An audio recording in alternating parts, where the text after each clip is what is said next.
Tetapi kalau kita lihat dari sekarang, tenaga kesehatan itu mau dijadikan sebagai sapi perahan. Dia dijadikan sebagai petugas oleh negara yang punya kepentingan memamerkan hasil akhirnya tuh. Nah sekarang kita disuruh cuci tangan hanya selama COVID. Sementara tangan-tangan kekuasaan itu mencuri hak kita melalui korupsi anggaran.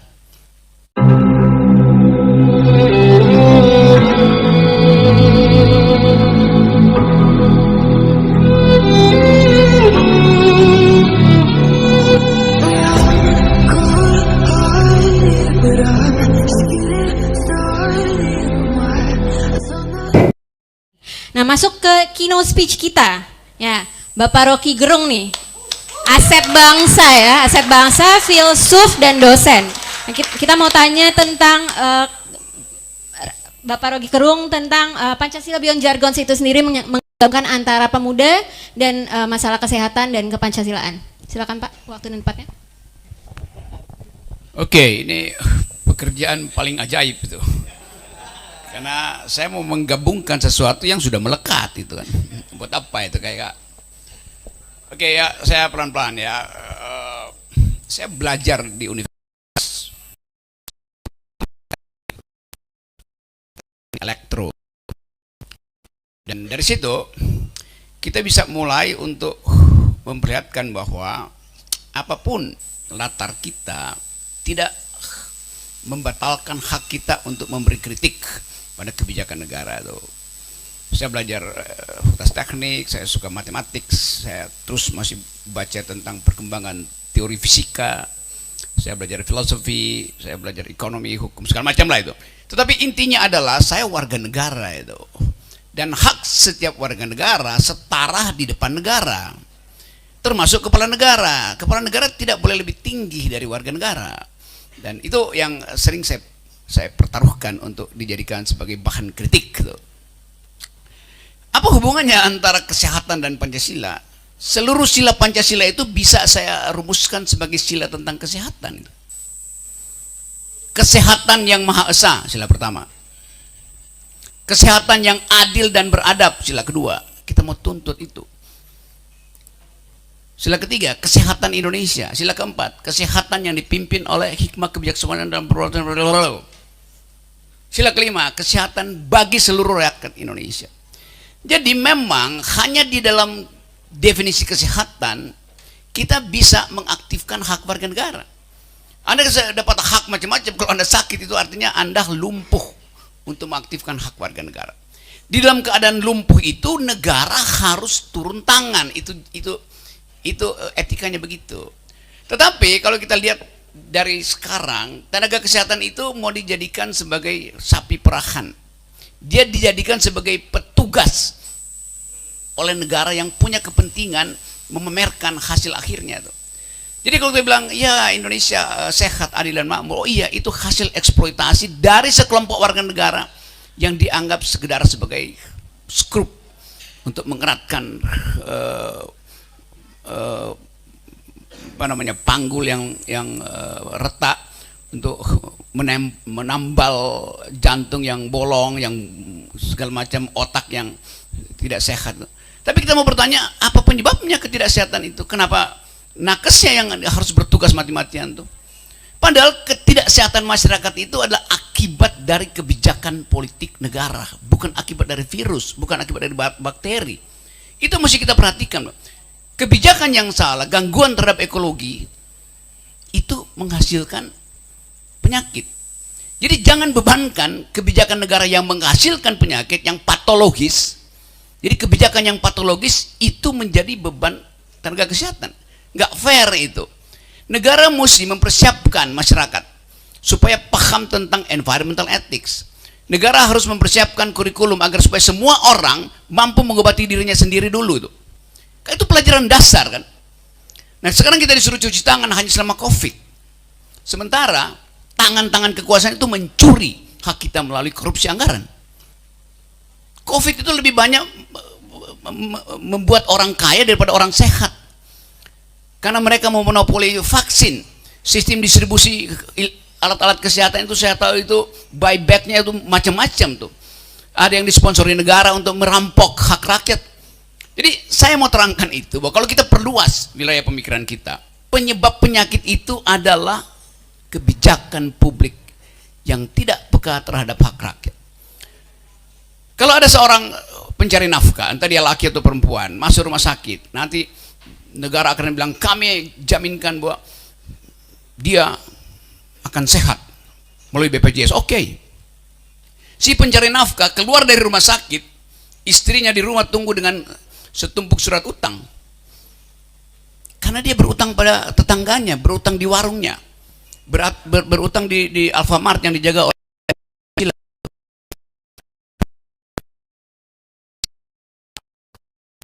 dia menunggu di rumah, negara hanya membiayai suaminya di rumah sakit, sementara kebutuhan keluarga itu tidak dipedulikan negara.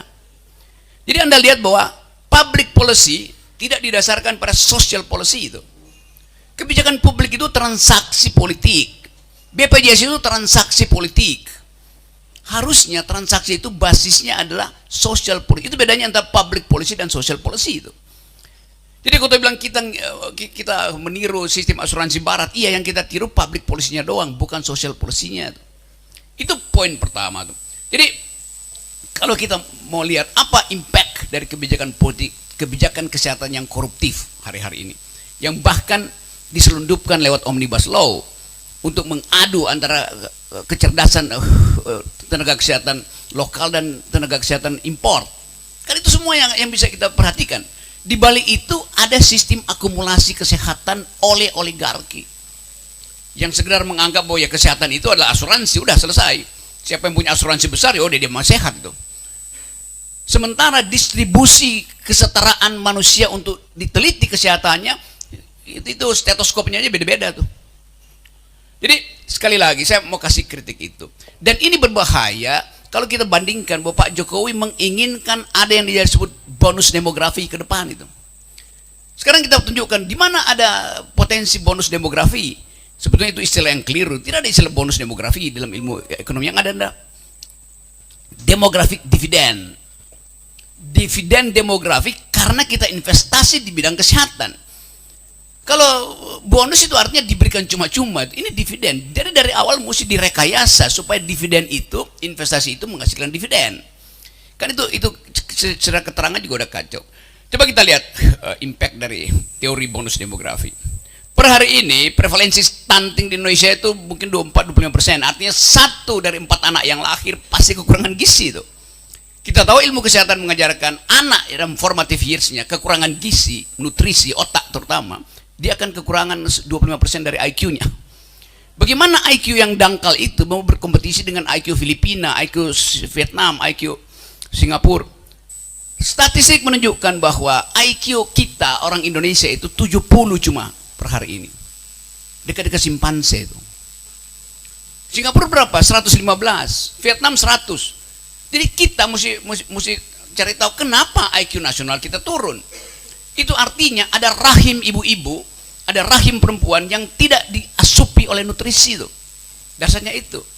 Hak perempuan untuk memperoleh rahim yang bagus supaya dia bisa melahirkan generasi baru, hak perempuan untuk minum susu, dapat telur, segala macam protein itu, hak itu tidak dia peroleh.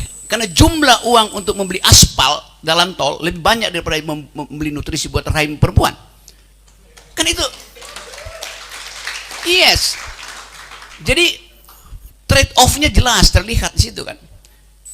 Negara terus memperpanjang jalan tol, sementara jalan pikiran dibikin makin pendek. Itu dasarnya. Jadi saya mau tentang itu sebetulnya. Kalau bilang bonus demografi nggak ada. Jadi perencanaan kesehatan, perencanaan dasar itu harus betul semua variabel ditaruh di situ. Kajian ekologis. Berapa banyak orang yang akan kekurangan oksigen di ibu kota negara baru kalau deforestasi itu berlangsung terus tanpa ada AMDAL. Berapa banyak orang yang akan keracunan kalau sistem hilirisasi nikel itu tidak memperhatikan apa yang terjadi di hulu tuh. Jadi sebetulnya kita cemas dengan keadaan sekarang. Karena itu apa namanya nih, forum Nusantaranis, apa tuh Nusantaranis ya? Oke, bukan nekat untuk segera antar Anis.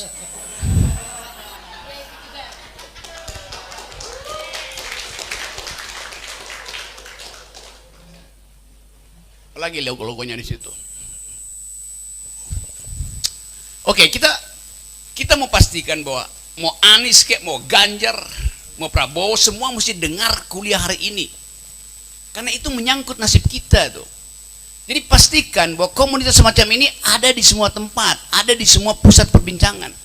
Kita nggak dengar calon-calon presiden itu bicara tentang hal yang mendasar semacam ini. Jadi sekali lagi, coba kita lanjutkan percakapan kita. Kita ingin ada satu sistem yang memastikan politics of hope, politik harapan, yaitu Indonesia yang sehat, bukan sekedar secara batinnya, tapi juga secara rohaninya itu. Jadi ekologi kesehatan itu mencakup seluruh dimensi yang kita sebut sebagai kemanusiaan yang adil dan beradab.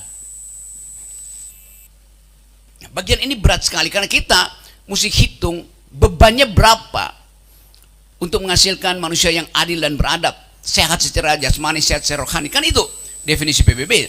Pemuda itu sekarang diperpanjang usianya sampai berapa? 60 tahun apa? Kan di dalam ukuran PBB kan diubah tuh. Kenapa? Karena ternyata kondisi maksimal dari otak itu tumbuh secara eksponensial ketika manusia mencapai umur 60 tahun. Jadi produktivitas justru muncul di umur 60 tahun. Kalau inputnya bagus, kalau jumlah oksigen yang dimasukkan ke kepala kita tidak diganggu oleh aspal-aspal jalan tol, kalau jumlah nutrisi yang dimasukkan ke kita tidak dibatalkan oleh permainan harga beras, harga bawang, bahkan harga kacang hijau tuh. Jadi semua itu prasyaratnya adalah ada kejujuran di dalam pembuatan public policy. Itu yang nggak ada hari-hari ini. Jadi teman-teman semua, saya balik lagi pada keadaan sekarang. Kita galau karena kita nggak tahu kenapa Presiden Jokowi terus-menerus hendak memperpanjang tangan-tangan kekuasaannya itu, yang sekarang disebut cawe-cawe itu. Karena tidak ada kepastian politik. Padahal kita butuh seorang presiden yang bilang, ikat tangan saya supaya saya tidak campur tangan lagi dalam proyek presiden berikutnya. Jadi kalau dikatakan bahwa presiden akan cawe-cawe demi bangsa, apa intinya tuh? Dia akan main curang artinya tuh. Kan itu cawe-cawe kan artinya curang. Tapi kita kita kasih semacam benefit of the doubt. Jangan terlalu curiga. Tetapi kita mesti curiga kenapa sistem politik kita diasuh dengan cara yang buruk selama 7 tahun.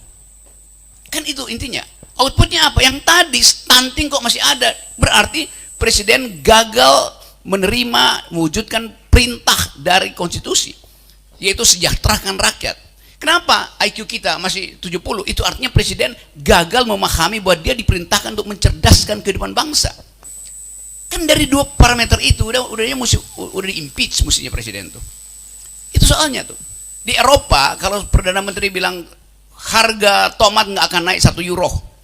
Begitu harga tomat naik 1 euro, Perdana Menterinya turun jatuh. Dia mengatakan saya gagal untuk menjamin kesehatan rakyat saya. Kan mesti itu. Jadi harusnya Presiden Jokowi bilang saya gagal mempertahankan bahkan tingkat yang pernah dibikin oleh SBY. Maka saya mesti mundur. Lo IQ 70 itu kan olok-olok dunia. Stunting 24% itu adalah olok-olok dunia tuh. Kan mesti menyerah aja kan. Jadi itu yang saya sebut panggilan etisnya ada tuh. Harusnya beliau sudah anggap oke, saya ada sel yang berbahaya bagi bangsa. Maka saya mesti melakukan apa yang dalam ilmu kedokteran disebut apoptosi itu. Kan begitu ilmu kedokteran bilang kan. Kalau selnya berbahaya, merusak, maka sel itu dibekali oleh kemampuan untuk bunuh diri supaya tidak mengganggu sel yang bersih. Nah ini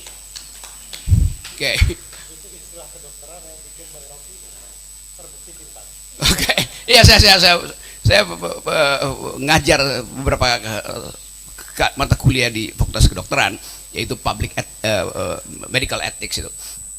Kontroversi. Jadi saya membaca juga beberapa jurnal ilmu kedokteran itu. Kan yang kita inginkan jangan sampai sel itu mengganggu sel yang sehat. Maka alam semesta Tuhan memberi semacam mekanisme pada si sel untuk bunuh diri. Demi yang sehat tidak terganggu. Yang terjadi bukan apoptosi, tetapi metastasi. Menyebar kedunguan itu, virus kedunguan menyebar tuh. Dan gak ada yang mau menghentikan itu. Nah saya senang bahwa dari Semarang, tempat di mana kita berkumpul hari ini, kita bisa ucapkan kita mau menghentikan apoptosi politik gitu. supaya metastasi tidak berlangsung, sehingga kita mampu untuk mengembalikan bangsa ini dirawat dari awal akal pikiran. Sekarang kita nggak ngerti, mengucapkan pikiran aja itu dianggap sebagai berbahaya. Padahal kita punya pikiran karena kita mau untuk menyehatkan bangsa. Pikiran hanya disebut pikiran kalau ada counter thought, kalau ada kontra pikiran. Ini nggak terjadi. Begitu Anda berpikir, Anda diserbu oleh buzzer. Medsos Anda dirusak itu. Padahal cuma pikiran yang diucapkan. Jadi kesehatan jiwa dari rejim ini juga harus dipertanyakan. Karena itu saya usul supaya Presiden Jokowi berhenti aja mengumpulkan relawan dia, berhenti mengumpulkan surveyor dia. Lebih baik Presiden Jokowi dikelilingi oleh psikolog, itu lebih bagus tuh. Ada problem dengan sistem kejiwaannya tuh. Jadi teman-teman sekalian, sebelum kita berdiskusi, saya ingin ajukan satu tesis bahwa milenial yang tadi disebut hampir separuh dari penduduk pemilih itu, saya baca beberapa survei, swing voters kita menuju 30%, isinya adalah anak muda yang tidak percaya pada sistem yang ada sekarang dan pemilu yang akan datang. Dia nggak percaya kita bisa lebih baik atau lebih buruk nanti. Apalagi setiap kali dia dengar, kok kekacauan di dalam kami, dia nggak bisa dihentikan itu. Jadi swing voters ini, yang 27% ini, itu yang mungkin akan kita sebutkan nanti, mereka akan gedor publik Indonesia, mending ikut kami, jangan kasih suara tuh. Tetapi pada saat yang sama, begitu mereka mendengar ada argumen semacam ini, mereka akan berubah pikiran. Mereka menganggap bahwa ada masa depan, tinggal mereka tentukan siapa yang mampu mereka titipkan masa depan. Jadi pikiran-pikiran ini yang saya kira dikumpulkan dengan baik di sini, dan saya senang Dr. Ganes, Dr. Dinda, dan Bambang mau bercakap-cakap tentang nasib bangsa itu. Kalau soal Pancasila itu kita bisa katakan bahwa Pancasila itu bukan ideologi. Nggak ada di dalam sejarah konstitusi kita, sejarah politik kita disebut ideologi. Di mana ada disebut Pancasila itu ideologi negara? Nggak ada. Soekarno bilang Pancasila itu adalah filosofi Grondslag, philosophical foundation. Jadi fondasi filsafat. Ideologi tidak mungkin ditafsirkan lagi. Filsafat ditafsirkan. Pak Harto bilang ideologi? Enggak. Pak Harto bilang Pancasila itu asas tunggal, asas. Bukan ideologi itu. Jadi sekarang agak ajaib Pak Jokowi bilang ideologi. Loh, negara yang berideologi itu sekarang cuma satu, Korea Utara, komunisme. Semua orang dibikin seragam. Padahal Pancasila adalah ide untuk persahabatan bangsa. Ada kemajemukan pikiran di situ. Jadi jangan jadikan Pancasila ideologi negara. Saya tentang itu. Karena secara konsepsional dia bukan ideologi itu. Ideologi itu mati, nggak boleh dipersoalkan, nggak boleh ditafsirkan. Sekarang kalau kita tanya, Pancasila boleh ditafsirkan? Ya boleh. Jadi Pancasila itu bukan ideologi. Pancasila adalah ide penuntun, menuntun kita di dalam keberagaman kita. Yang bahaya adalah konsep NKRI harga mati. Kita bertanya, kapan matinya NKRI? Kalau terjadi krisis politik di Asia Pasifik, Amerika akhirnya perang terbuka dengan Cina. Coba saya hitung, berapa lama Indonesia bisa bertahan sebagai NKRI dan tidak mati? 14 jam. Kalau armada ketujuh Amerika, armada ketujuhnya itu turun dari Okinawa ke arah Singapura, yang dari Filipina naik ke arah Okinawa, kita dijepit di Cina Selatan.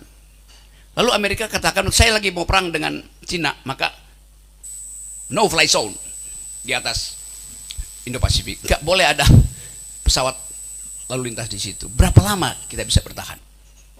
14 jam. Karena kita masih mengimpor antibiotik lewat Cina Selatan.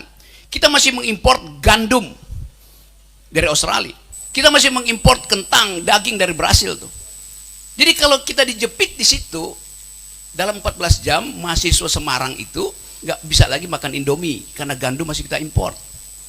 Puskesmas di Indonesia akan kekurangan antibiotik. Berapa banyak ibu-ibu yang hendak melahirkan terkena infeksi karena antibiotik ditahan oleh perang Indo-Pasifik.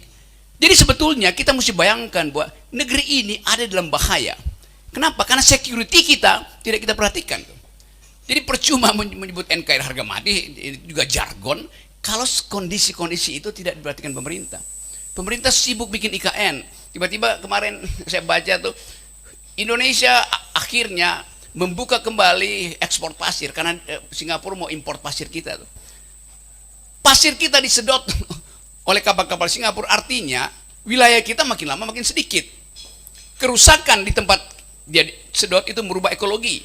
Begitu pasir tiba di Singapura, merubah juga ekologi Singapura. Jadi krisis ekologi akan jadi persoalan besar tuh. Jadi apa yang terjadi? Ketidakmampuan pemerintah untuk bikin antisipasi dan membayangkan mitigasi tuh.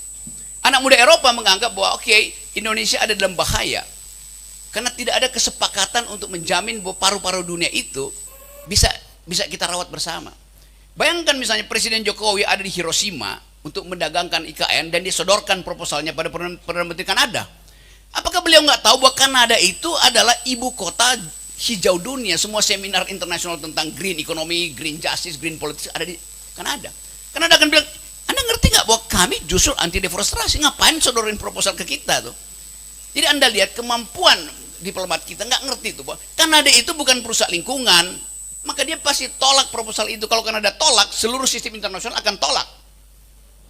Jadi sekali lagi kita coba kaitkan hari ini bahwa kesepakatan intelektual bangsa ini adalah menyusun negeri dengan dua perintah pada presiden. Satu, cerdaskan kehidupan bangsa. Dua, pelihara fakir miskin. Dua-duanya gagal dilakukan Presiden Jokowi. Lalu saya kasih kritik, lalu saya dianggap anti Jokowi. Enggak, saya tidak pernah anti Presiden Jokowi itu.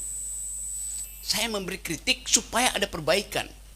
Lalu buser-buser beliau mengatakan, lalu solusinya apa?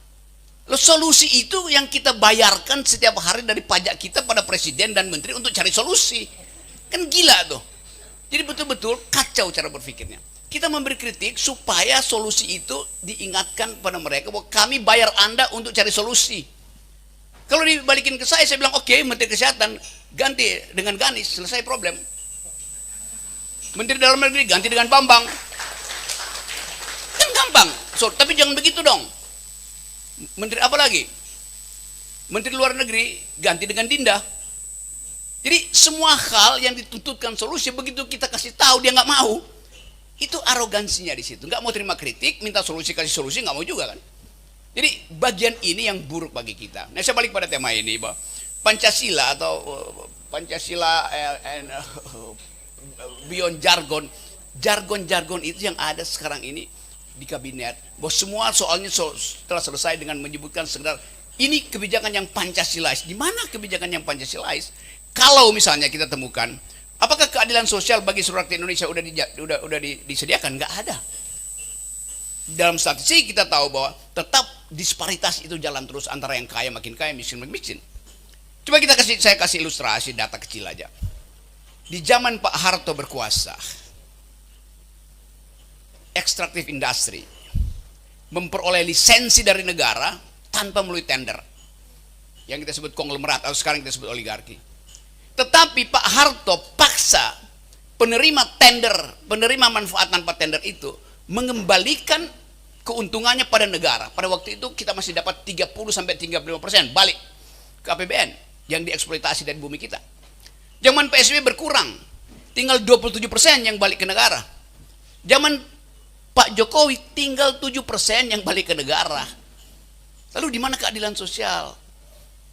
Uang-uang keuntungan itu diparkir di Tokyo, diparkir di Swiss, diparkir di Singapura, tidak masuk ke Indonesia oleh segelintir orang itu.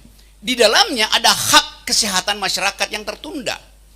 Kan kita ingin jumlah uang yang mereka ambil itu dipajaki secara progresif supaya BPJS itu tidak memberatkan rakyat, kan begitu dalil kebijakan publiknya kan. Jadi sekali lagi saya senang kita bisa bercakap-cakap di sini, tetapi kita harus pastikan bahwa apa yang kita ucapkan itu demi kemaslahatan dan keadilan negeri. Terima kasih.